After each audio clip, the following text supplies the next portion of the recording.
예수의 왕이여 찬양드리겠습니다.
그 말씀 힘들어 희망 솟아오른다.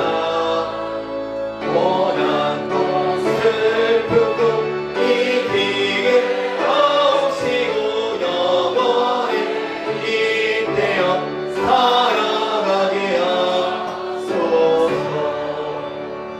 우리의 사랑과 기쁨 구원의 하나님, 우리의 피를 받아주시옵소서.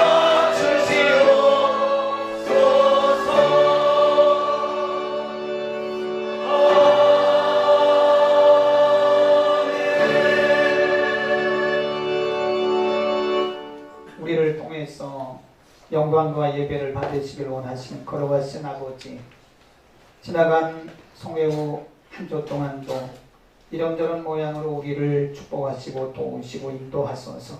오늘 여기까지 오게 하심을 감사를 드립니다.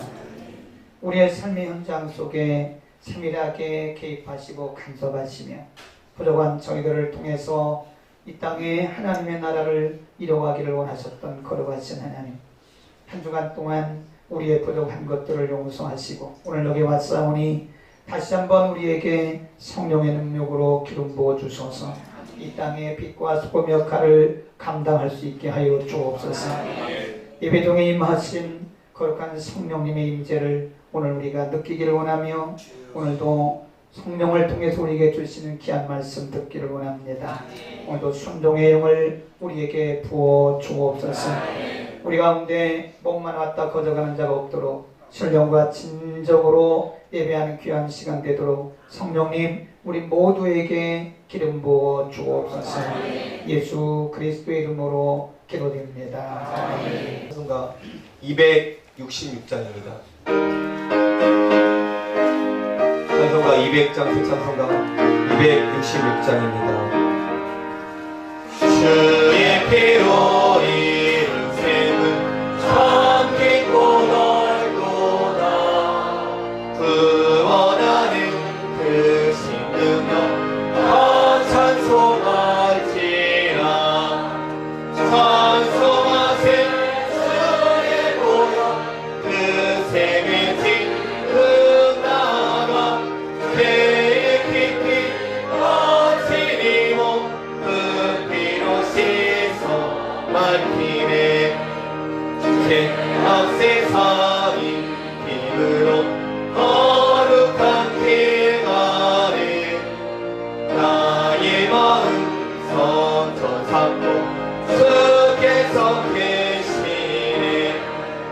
찬송하세 주의 보혈 그 샘의 짙은 나라. 죄의 깊이 거친 이몸 그 피로 씻어 말히네. 주의 스를 깊이 아는 놀라운 그 은혜. 하늘나라 즐거움이 매일 새롭도다. 찬송하세 주의 보혈 그 샘의 짙은 나라. 죄의 깊이 거친 이몸 그 피로 씻어 말히네. 사도행전 6장 1절부터 7절까지의 말씀입니다. 사도행전 6장 1절부터 7절까지의 말씀입니다. 시약 196면 전후에 있습니다. 그때 제자가 더 많아졌는데 헬라파 유대인들이 자기의 과부들이 그 매일 구제에 빠짐으로 히브리파 사람을 원망한대. 12 사도가 모든 제자를 불러 이르되 우리가 하나님의 말씀을 제쳐놓고 공개를 일삼는 것이 마땅치 아니하니 형제들아 너희 가운데서 성령과 지혜가 충만하여 칭찬 듣는 사람 7을 택하라. 우리가 이 일을 저희에게 맡기고 우리는 기도하는 것과 말씀을 전하는 것을 전무하리라 하니 온 무리가 이 말을 기뻐하여 믿음과 성령이 충만한 사람 스데반과 또 빌립과 프로로고와 니가노르와 디몬과 바메나와 유대계에 입교한 안디옥 사람 니골라를 택하여 사도들 앞에 세우니 사도들이 기도하고 그들에게 안수하니라. 하나님의 말씀이 점점 왕성하여 예루살렘에 있는 제자의 수가 더 심히 많아지고 또다한 제사장의 무리도 이 도에 복종하니라. 아멘.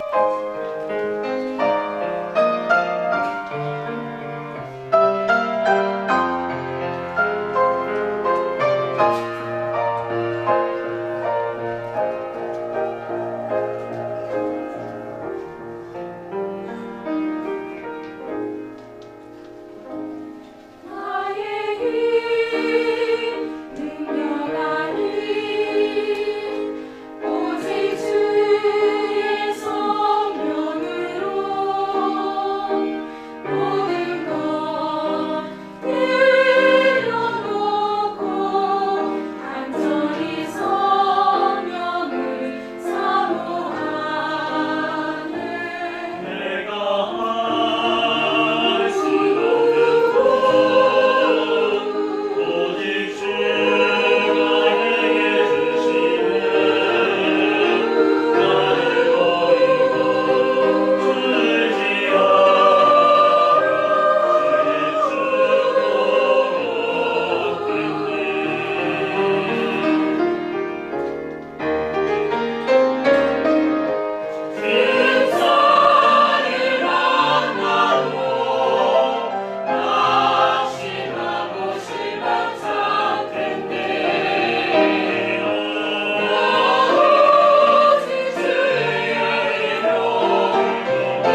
나를 치신 이가 나니 나를 지으신 하나님 나를 부르신 하나님 나를 보내시리로 하나님 나의 아린 것은 다 하나님 은혜라 나의 달려갈 길 다 가도록 나의 마지막 도움 다하도록 나로 그 십자가 함께 하시니 나의 아린 것은 다 하나님 은혜라 한량없는 아플 길 없는 은혜 내 삶을 애워사는 하나님의 은혜 나 주도 아무시 그 땅을 알고 나를 붙드시는 하나님의 은혜 교회력으로 보면 오늘이 성령 강림주일입니다. 예수님께서 부활하신 후에 40일 동안 이 땅에 계셨어요. 그리고 40일 동안 계시다가 40일 후에 승천하시고 그리고 열흘 뒤에 성령님이 오셨습니다. 성령님이 오신 그날을 우리가 성령 강림이라고 합니다. 성령 강림에 대해서는 이게 이미 구약 성경 요엘서 2장에 예언이 되었었고요. 예수님도 요한복음 14장에 보면 예수님께서 친히 보혜사 성령님이 오실 것을 예고를 하셨습니다. 그래서 우리가 이런 성령 강림 주일을 지키는 것은 오늘 한번 딱 성령 강림 주일 지키고 말씀 듣고 끝나는 게 아니고 중요한 것은 우리 가운데 일하고 계시는 우리 가운데 오신 성령님을 기억하고 그리고 우리의 삶의 현장에 성령님을 늘 모시고 적용하는 그런 삶을 우리가 다짐하는 시간이다. 성령이 누구냐? 성령님에 대해서 성경에는 여러 가지로 말씀들을 하고 있는데 제가 쓴 책에 보면 한 14가지, 15가지가 있어요. 구약에도 성령님에 대한 용어가 있고 그런데 예수님이 직접 말씀해 주신 것이 뭐냐면 보혜사입니다. 내가 아버지께로 가면 또 다른 보혜사를 너희에게 보내실 것이다. 그래서 요한복음 14장, 15장, 16장에 보혜사라는 단어가 5번 정도 나와요. 그 보혜사란 말이 히브리 헬라 말로는 그리스어로는 파라클레토스, 파라란 말은 옆에, 클레토스 변호하는 자. 그래서 이 파라클레토스에 대해서 보혜사에 대해서 성경 번역이 영어 성경에서 여러 가지로 번역을 하고 있는데 어떤 번역에서는 lawyer, 그래서 변호자, comforter, 위로자, counselor, 상담자, teacher, 교사, 디렉터, 인도자 그렇게 여러 가지로 성령님에 대해서 보혜사 성령님에 대해서 명칭을 다양하게 이렇게 성경이 번역을 하고 있습니다. 근데 그것은 명칭뿐만 아니라 성령님의 사역을 우리에게 가르쳐 주시는 거예요. 성령님은 우리를 늘 변호해 주시는 분, 또 우리를 늘 위로해 주시는 분, 우리를 늘 안내하시고 인도해 주시는 분, 또 우리에게 늘 용기를 주시면서 상담해 주시는 분이다. 그러니까 보혜사 성령님이 우리 가운데 오신 날, 그날을 우리가 이제 기념하는 것인데요. 네, 성령님이 그냥 그렇게 이름만 갖고 계신 분이 아닙니다. 성령님은 늘 일을 하세요. 우리가 그것을 성령의 사역 또는 성령의 역사, working of the Holy Spirit 그래요. ING를 붙여요. 성령님이 끊임없이 우리 가운데 일을 하고 계신 것이다. 사도행전은 성령의 사역을 기록한 책입니다. 그래서 우리가 사도행전의 영어 이름이 The Book of Acts 그래요. Acts란 말은 활동, 행동 그런 거잖아요. 그러니까 성령님이 활동한 사도행전 2장에 성령님이 강림하신 이후부터 28장 마지막 장까지 성령님의 역사를 쭉 기록했어요. 그게 성령님의 역사의 히스토리예요. 그게 성령님의 역사에 대한 역사다, 히스토리다 그렇게 보는데 성령님의 역사는 굉장히 다양합니다. 무궁무진한 거예요. 우리가 목요일날 저녁에 10몇 번에 걸쳐서 성령님의 사역에 대해서 쭉 말씀을 드렸어요. 근데 오늘 대표적인 성령님의 역사 하나가 뭐냐면 요한복음 14장 16절 17절을 우리 한번 펴보겠습니다. 요한복음 14장 16절 17절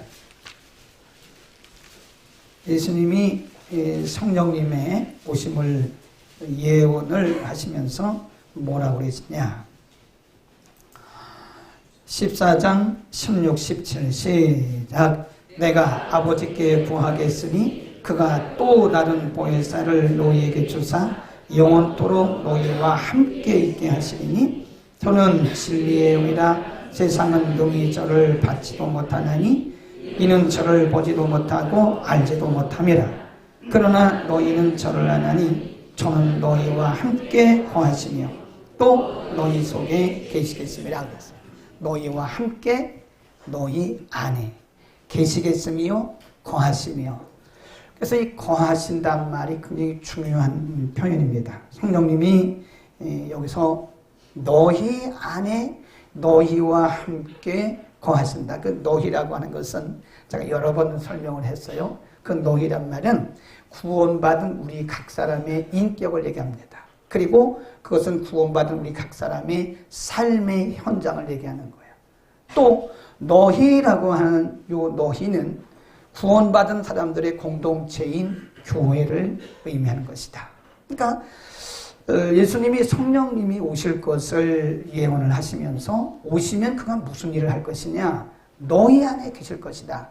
너희와 함께 계실 것이다. 우리의 인격 가운데, 우리의 삶 가운데, 교회 공동체 안에 성령님이 늘 함께 하시고 그분이 역사하신다는 사실을 우리에게 말씀해 주는 거예요. 그러니까 엄밀히 말하면 이 교회는 성령 공동체예요. 우리가 에베소서를 교회론 그러거든요.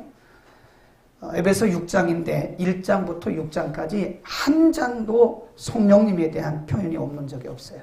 1장부터. 그러니까 그걸 우리가 어떻게 적용해 볼 수 있냐면 교회는 성령님에 의해서 세워진 거예요.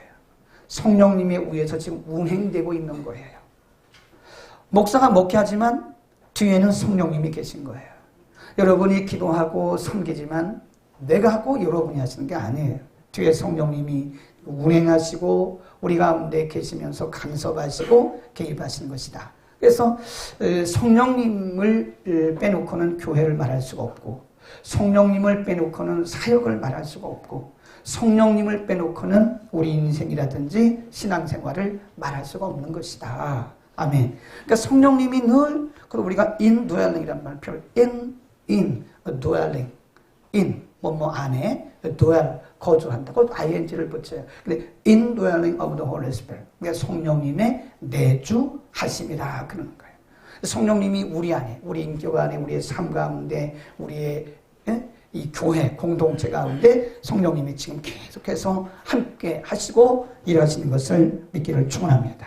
그런데 이제 제가 오늘 말씀드리려고 하는 것은 성령님은 이렇게 객관적으로 공개적으로 주관적으로 우리 가운데 일을 하고 계시는데 중요한 것은 우리의 response, 우리의 반응입니다. 여기에 대해서 우리가 어떻게 리액션을 하냐, 어떤 반응을 보이는 게 중요합니다. 성령님이 우리 인격 가운데, 우리의 삶의 현장 가운데, 우리의 교회 가운데 꾸준히 거기 보면 영원토록이라는 거예요. 영원토록.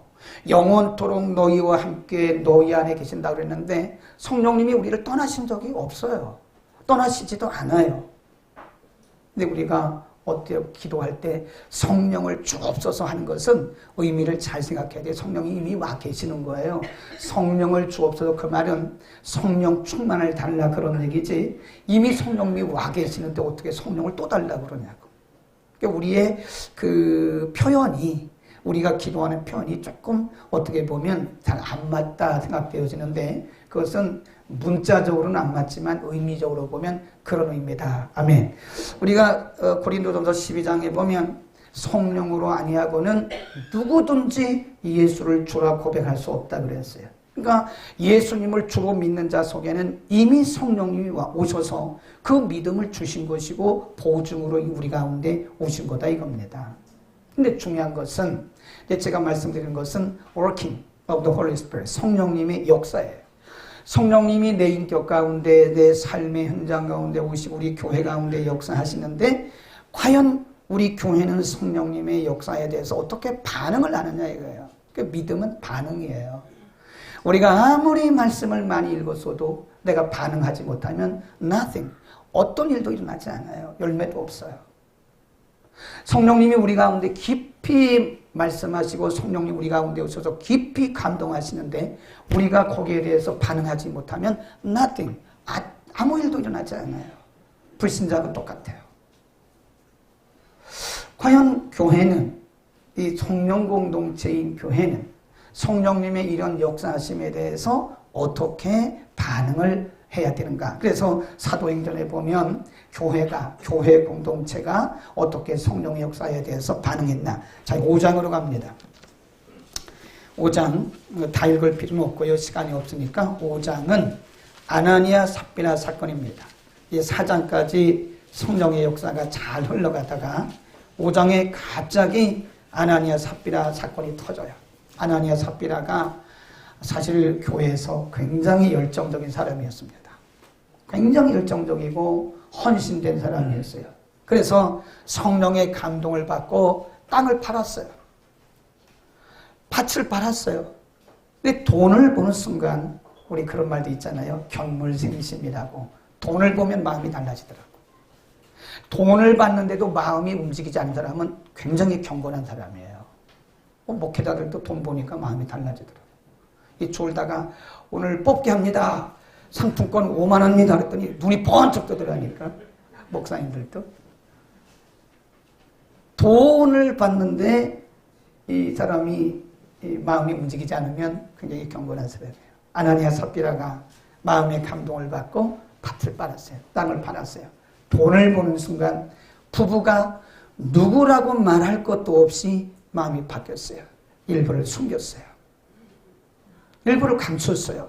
하나님의 헌금을 도둑질한 거예요. 이거는 불경건입니다. 하나님 앞에 죄입니다. 그리고 아무 일이 없었다는 듯이, 우리들처럼 아무 일이 없었다는 듯이 베드로에게 가져가요. 성령의 감동을 받은 베드로가 말합니다. 나머지 어디 있느냐? 그 돈이 그렇게 내 마음대로 할 수 있는 거냐?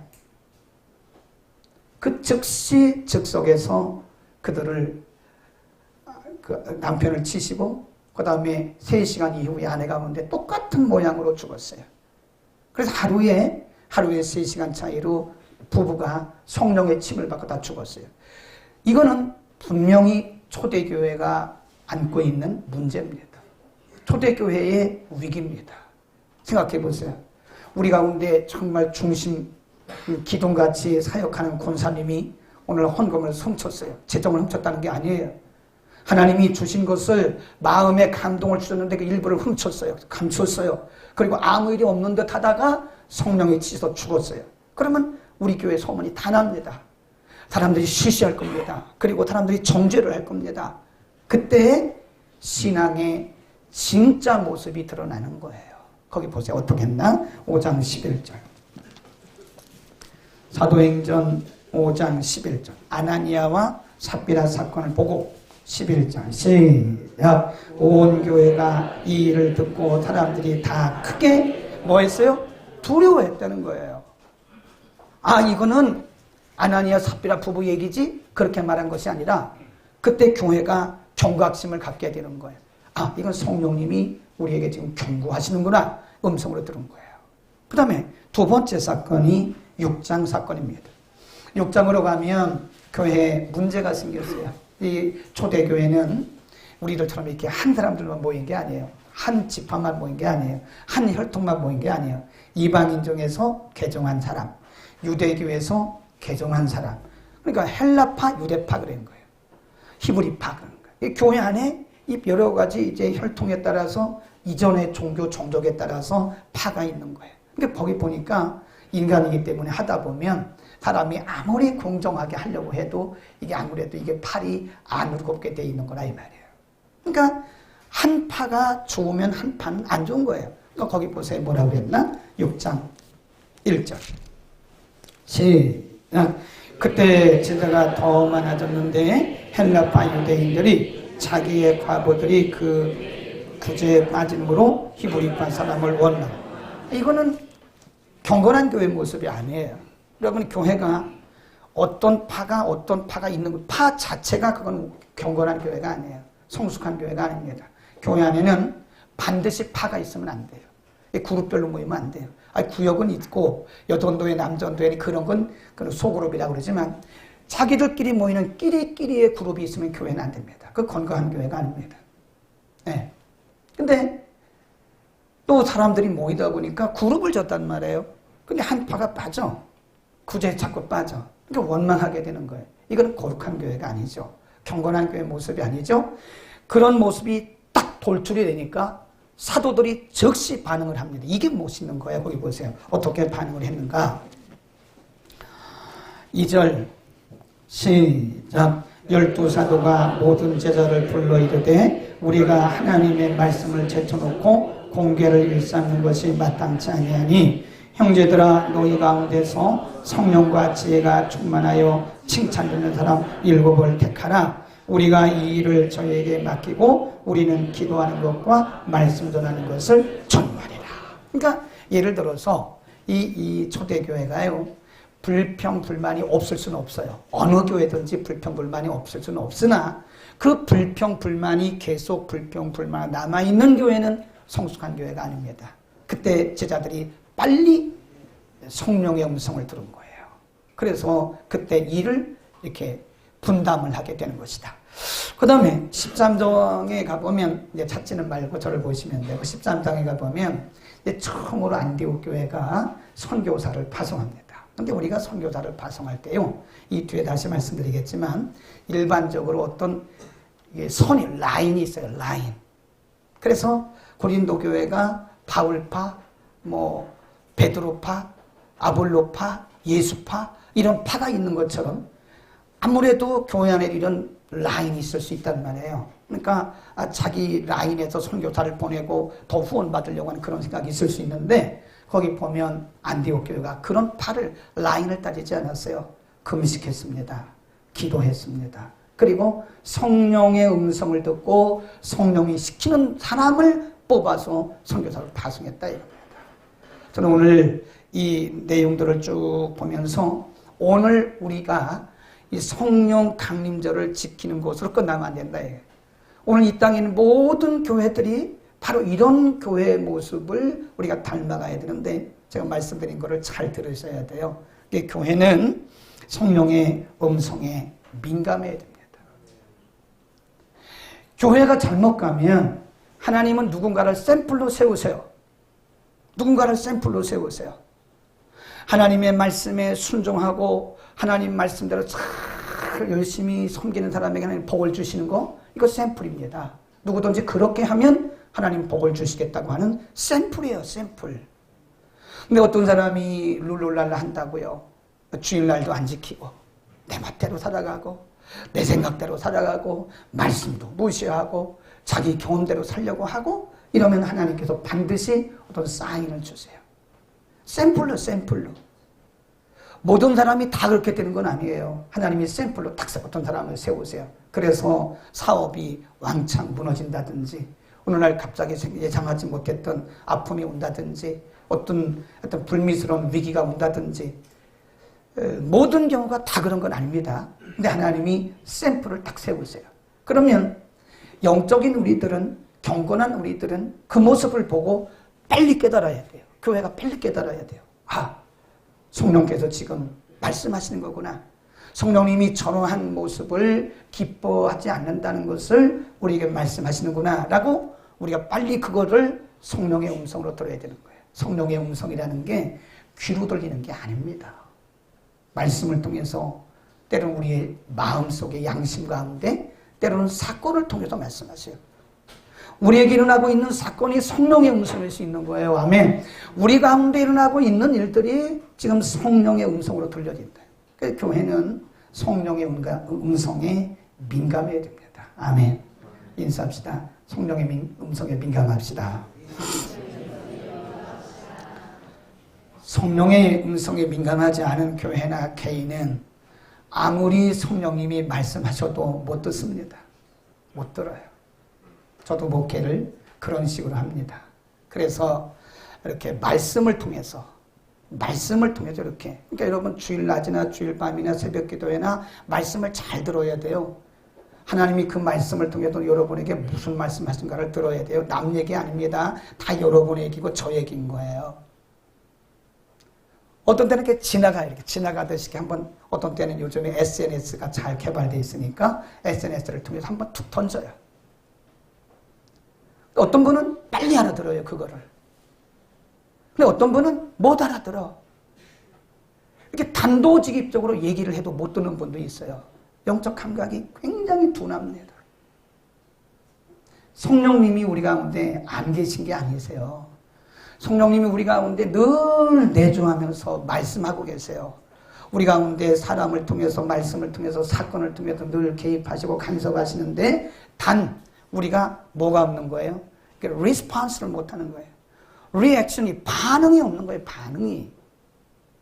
우리에게 아무리 천둥과 같은 음성을 들려주셔도 우리가 반응하지 못하면 nothing, 어떤 일도 일어나지 않는 것이다. 그러니까 성령님이 역사 안 하시는 게 아니고 우리가 그분의 음성 듣기를 거부하거나 들어도 거기에 대해서 감각이 없는 것이다. 우리가 민감한 성령님의 음성에 민감할 수 있기를 축원합니다.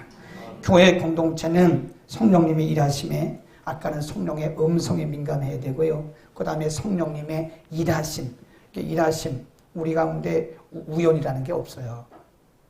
다 성령님이 우리 가운데 일하고 계시는 건데 그 사건 속에서 우리가 하나님의 음성, 성령님의 음성을 들어야 돼요. 아, 저게 어떤 의미겠구나 하는 거예요. 우리는 요즘에 우리 국가적인 여러 가지 문제들 보면서 나라를 욕하면 안 돼요. 대통령 욕해도 안 돼요. 요즘에 어떤 분이 뭐 대통령 하야하라고 막 이래가지고 한기총이 지금 난리가 났어요. 그러니까 이분은 더 지금 힘이 나가지고 뭐라고 하냐면 나는 이제 청와대 앞에 가가지고 1인 시위를 하겠다. 대통령이 하야할 때까지. 그건 좀 심합니다. 제가 봐도 심합니다. 그런 여러 가지 일련의 사건들, 정치, 경제, 사회, 문화, 교육 여러 면에서 일어나고 있는 이런 다방면의 사건들을 보면서 우리는 성령의 음성을 들어야 돼요. 아멘. 보고도 모르면 안 된다니까. 아, 저거는 성령님께서 지금 우리에게 이 민족 가운데 무슨 말씀을 하시는 거구나. 우리 교회 가운데 저 사건을 통해서 지금 무슨 말씀을 하시는구나. 우리의 지체를 통해서, 그럼 다른 지체가 이런 어떤 위기를 만났을 때 그 지체의 문제가 아니에요. 그것이 우리 공동체의 문제일 수도 있고 아니면 내게 주시는 하나님의 그 음성일 수도 있다. 하나님의 어떤 역사가 그 가운데 있을 수도 있다는 거예요. 우리는 성령님이 하시는 내 생각대로 사는 것이 아니라 성령님의 일하심에 민감할 수 있기를 축원합니다. 그러니까 아까 아나니아 삽비라 사건 말씀했잖아요. 아나니아 삽비라 사건은 이게 사건을 통해서 일하시는, 말씀하시는 성령의 음성인 거예요. 성령님이 무슨 귀로 들려요? 만일 여러분이 성령의 음성을 귀로 들으려면 굉장히 위험한 겁니다. 성령님의 음성은 귀로 잘 오지가 않아요. 사건을 통해서 성령님이 우리에게 말씀하고 계시는 거예요. 초대교회에 아나니아 삽비라가 헌금을 훔쳤어요.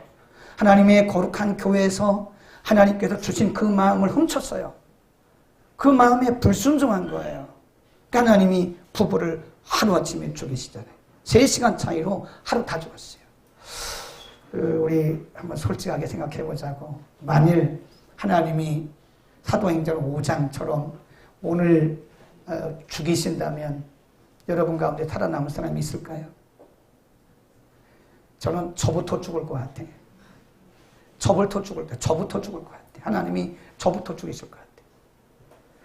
우리 가운데 만일 아나니아 삽비라 사건처럼 한다면 우리 가운데 살아남을 사람이 한 사람도 없습니다. 우리 생각으로 얼마나 죄를 지었어요. 겉만 우리가 신사숙녀 같으지, 겉만 우리가 번드름하게 경건해 보일 뿐이지, 사실 우리가 얼마나 우리 속이 더럽고 우리가 얼마나 거짓말을 많이 하고 얼마나 하나님을 속이는 그런 일을 많이 했냐고요. 그러나 모든 사람들을 하나님이 다 죽이시지 않는 거예요. 샘플로 세우셨다고 그랬잖아요. 그걸 보고 우리가 깨달아야 돼요. 빨리 하나님의 음성을 들어야 돼요. 어떤 교회는 요즘에 소송에 걸렸어요. 우리나라 교회들, 많은 교회들이 지금 법정 다툼에 휘말리고 있습니다. 그런 동안에 많은 사람들이 교회를 떠나가서 가나안 피플, 이거 참 우리 시대의 비극입니다. 교회를 떠난 사람들이 100만 명입니다. 이 사람들이 지금 뭐 하고 있냐? 많이 방황하고 있어요. 우리 시대에 생겨난 용어입니다. 그 이전에는 80년대, 90년대 가나안 피플 크리스찬이라는 말은 있지도 않았어요. 이건 사전에도 없는 얘기입니다. 우리 시대의 비극입니다. 많은 사람들이 교회를 떠났어요. 그것은 그 사람들을 욕할 것이 아니라 교회가 그들을 내몰았던 어떤 이유도 있다는 거예요. 교회가 그런 모습을 보면서 우리 교회는 괜찮으니까 생각하면 안 된다고요. 하나님의 음성을 들어야 돼요. 하나님이 그런 가나안 피플들을 통해서 방황하고 있는 그런 크리스찬들을 통해서 하나님 지금 우리 한국교회에 뭘 말씀하시는가를 우리는 들어야 된다 이겁니다. 성령의 음성에 성령이 하신 일을 통해서 오늘 나에게 우리에게 말씀하시는 음성을 들을 수 있기를 축원합니다. 우리가 조금만 영적으로 민감하면요 성령님이 말씀하시는 거 다 듣습니다. 귀로 들으려고 그러니까 못 듣는 거지, 우리 영적 감각이 조금만 민감하면 지금 하나님이 무슨 일을 하고 계신가를 딱 느낄 수가 있다니까요. 느낄 수 있어요. 그 다음에 우리 오늘 안디옥 교회를 보면서 성령 공동체는요 하나님의 뜻을 분별해야 됩니다. 하나님의 뜻이 무엇인지를 우리는 늘 분별해야 돼요. 교회는 누구의 주장이 앞서서도 안 돼요. 교회는 누구의 압력이 가해도 안 돼요. 교회는 성령님을 통해서 하나님의 뜻을 알려고 했다. 제가 늘 얘기하잖아요. 현대 교회의 암적인 존재가 세속화입니다. 세속주의. 그러니까 기도 없는 사람들이 교회를 장악하고 있어요. 기도 안 하는 사람들이. 기도가 뭔지도 몰라요. 당회원들이 기도도 안 해요. 중직자들이 기도도 안 해요. 예배는 뭐 밥 먹듯이 빠져요. 그런 분들이 교회에 중직을 맡고 있으면 교회는요, 이게 교회라고 하는 공동체가 배가 엉뚱한 데로 흘러가 버리는 거예요. 네. 교회는 목사가 자기의 주장을 세워도 안 돼요. 어떤 특정한 사람이 자기의 주장과 생각을 주장해도 안 되는 거예요. 교회는 하나님의 뜻을, 성령의 원하시는가가 무엇인가를 우린 늘 하나님의 뜻을 알기를 위해서 애써야 됩니다. 근데 그것이 뭐냐? 한번 봅시다. 안디옥 교회 사도행전 13장을 다시 갑니다. 사도행전 13장에 보면 안디옥 교회가 어떻게 하나님의 뜻을 구했나? 오늘 우리가 해야 할 부분입니다. 13장 1절 시작. 안디옥 교회에 선지자들과 교사들이 있으니 곧 바나바와 니게르라 하는 시몬과 구레네 사람 루기오와 분봉왕 헤롯의 젖동생 마나인과 사울이다. 거기까지. 근데 여기 이 여러 이름들이 쭉 나오잖아요. 근데 이분들의 혈통이 다 달라요. 이분들의 전직 종교가 다 달라요. 직업도 달라요. 근데 지금 안디옥 교회에 다양한 혈통과 다양한 전직과 다양한 신앙을 가진 사람들이 모였는데 이 중에서 이제 선교사를 뽑아서 파송을 해야 되거든요. 누구를 뽑을까? 오늘날 교회 같으면 어떻게 했을까요? 회의를 했을 거예요. 이 회의는 기도 없는 회의는 위험하다는 사실을 알아야 됩니다. 우리가 기도하지 않고 회의만 하잖아요. 그럼 교회는요, 완전히 인본주의로 흘러갑니다. 저는 회의를, 오늘도 우리가 당회를 했지만 우리 당회 오래 하지 않습니다. 회의가 잘못하면 기도 없는 회의는 하나님의 뜻을 거부하고 하나님의 뜻과 정반대로 갈 수 있어요. 지금 누구를 안디옥 교회가 처음으로 선교사로 파송할 것인가? 거기 다양한, 거기 혈통도 다양하고 전직도 다양하고 직분도 다양하고 신분도 다양한 사람들이 있는데 과연 누구를 뽑을 것인가? 안디옥 교회는 어떻게 했는가? 2절 시작. 옳지. 금식을 했다는 거예요. 하나님의 뜻이 무엇이한 일 알기를 위해서 금식하고 성령이 가라사대 내가 불러시키는 일을 위하여 하나님과 바나바와 사울을 따로 세우라 하시니 3절 시작. 이에 금식하여 뭐하고? 기도하고. 그러니까 이 교회가 성령의 음성을 듣기 위해서는 하나님의 뜻을 깨닫기 위해서는 금식과 기도가 이게 필수라는 거예요. 필수. 아, 그럼 꼭 금식해야 됩니까? 기도를 간절히 하기 위해서 금식하는 거예요. 간절한 기도. 우리의 마음을 하나님 앞에 모아드리기 위해서 우리가 그냥 우리의 중심을 이렇게 하나로 모으기 위해서 금식하는 거예요. 금식이 또 만능은 아니에요. 그러나 우리의 중심의 표예요, 표. 현대교회의 약점이 뭐냐? 현대교회는 똑똑한 사람들이 굉장히 많습니다. 네. 현대교회는요, 뭐, 어떤 교회가 한 500명만 넘으면요, 고위중 공직자도 있고, 별 사람 다, 회사에 뭐, 회장도 있고, 별 사람 다 있어요.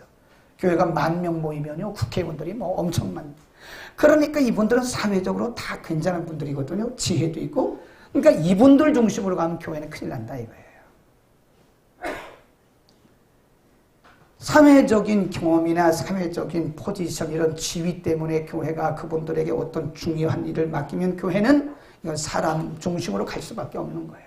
그러니까 교회는 하나님의 뜻을 구분하기 위해서는 회의를 많이 하지 말고 회의를 많이 하지 말고 뭘 해야 돼요? 기도하는 회. 기도회를 해야 된다. 기도회. 뭘 해야 돼요? 기도회. 기도회. 세 분 장로님 더 우리가 모실 텐데 우리는 그런 당회는 아니고 만일 그런 당회가 되면 노회 보고해서 당회를 해체할 거예요. 그런 당회는 필요도 없고 그런 당회는 할 필요도 없어요. 기도해야지. 그런 재직회는 할 필요도 없고 그건 존재의 이유도 없는 거예요. 기도해야 됩니다.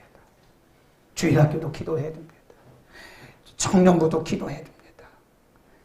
중고등부도 기도해야 됩니다. 기도 없이 뭐를 자꾸 결정하게 되면 교회는 자꾸 이게 인본주의로 간다. 이게 찬양대도 기도해야 돼요. 아멘. 아멘 하는 거 봐. 이미 하고 있다는 겁니까? 네. 찬양대는 기도 잘하고 있죠? 그래도 기도 더 해야 돼요. 하나님이 원하신 건 노래가 아니에요. 정말 하나님을 향한 우리의 중심을 바치는 그런 찬양이라 찬양. 교회는 하나님의 뜻을 구하기 위해서는 늘 기도해야 됩니다. 기도해야 돼요. 지난주에도 우리가 특별 새벽 기도회란 말 좀 부끄러워 하나님 앞에 주일날 하루 모이는 게 무슨 특별 새벽 기도회겠어요. 그러나 워낙 새벽 기도를 안 오니까 기도에 불을 붙이기 위해서 오늘 2번째 했습니다. 첫 번째 날은 근 30명이 오셨는데 오늘은 이렇게 제가 참 잘 안 세거든요. 숫자를 잘 안 세는데 오늘은 일부러 대충 세보니까 한 20명 남짓 되더라고요. 제가 어쩌노게 우리 집사람이 그래요. 아, 문자 좀 보내지 말라고.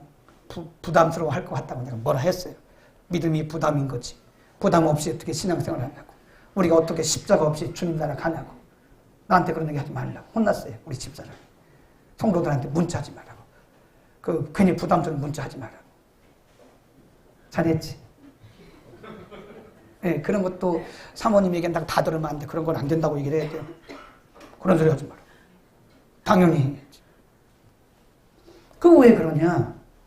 제가 지금 이렇게 보니까요. 이게 훈련되지 않은 사람들이 많아요. 기도 훈련도 안 돼 있고, 말씀 훈련도 안 돼 있고, 예배 훈련도 안 돼 있고, 말이 권사지, 말이 뭐 안수 집사지, 말이 뭐지. 사실 훈련이 안 돼 있죠. 말이 집사지. 맨날 집만 사고 있고. 집사하라고 그러니까 집만 사고 있어요. 기도를 해야지, 기도를. 이제 우리 교회는, 우리 한국 교회는 다시 돌아가야 돼. 다시 옛날 교회로 다시 돌아가야 돼요.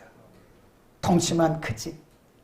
교회 조직도 중요한 게 아니더라고, 제가 보니까. 예. 그 김양재 목사, 미안합니다. 이름을 대도 이게 지금 유튜브를 지금 다 나가고, 생방송 나가고 있는데, 그 교회는요, 조직이 없어. 그러니까 사람들이, 우리들 교회인가? 우리들 교회 무슨 비결? 부흥의 비결이 뭐냐고 사람들이 일주일이면 수십 명씩 목사님들이 전국에서 온대요. 네.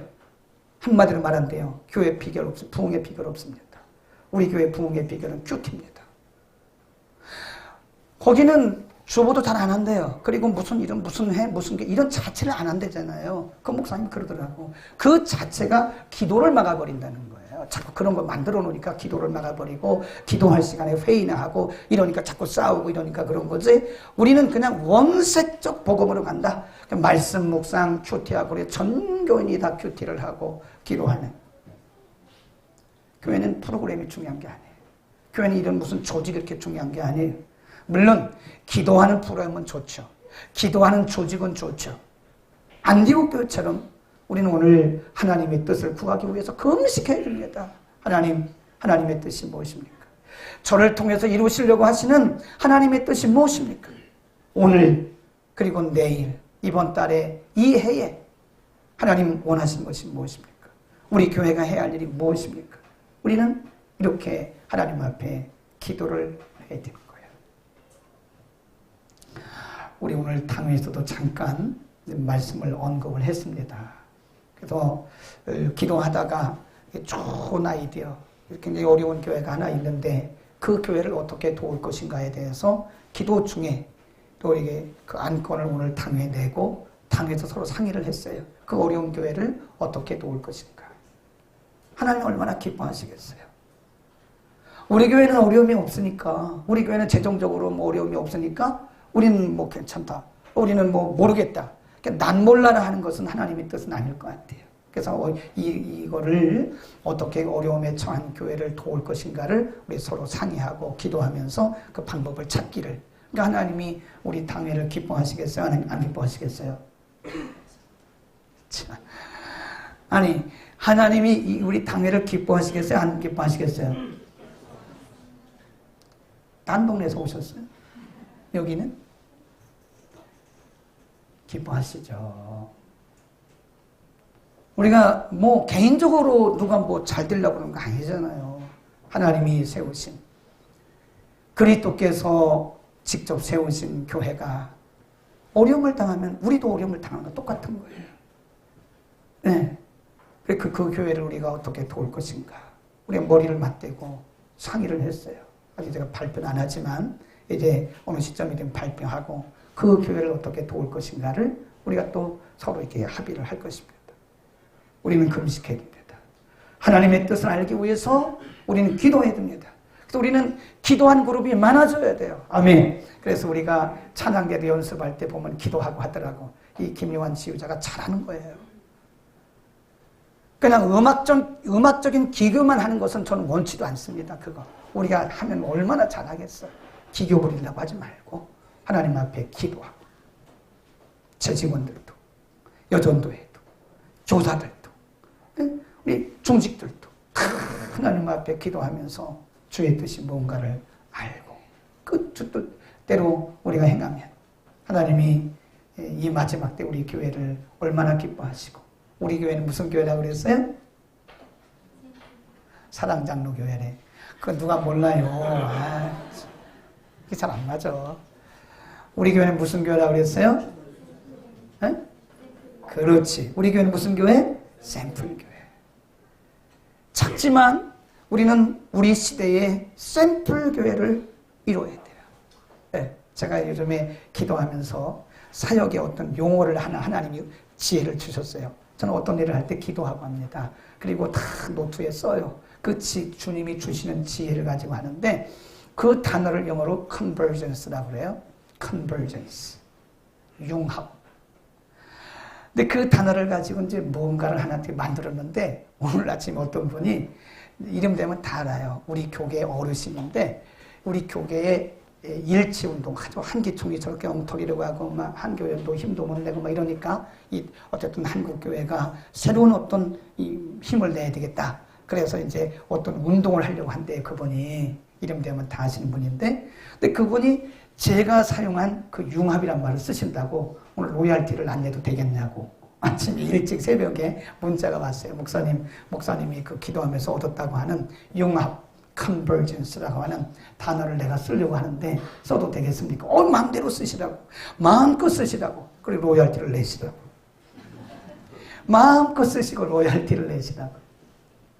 우리는 작지만 영향력을 끼친, 그래서 기도하고 금식하고 하나님의 뜻을 찾아서 행함으로써 우리 교회가 이 시대 하나님의 마음을 정말 흡족해 하고 하나님 보시기에 좋다. 하나님 보시면서 참 좋다. 라고 칭찬하시고 또 우리를 보고 많은 사람들이 우리를 벤치마킹 해가는 야, 좀 멋있다. 아멘. 기도하겠습니다.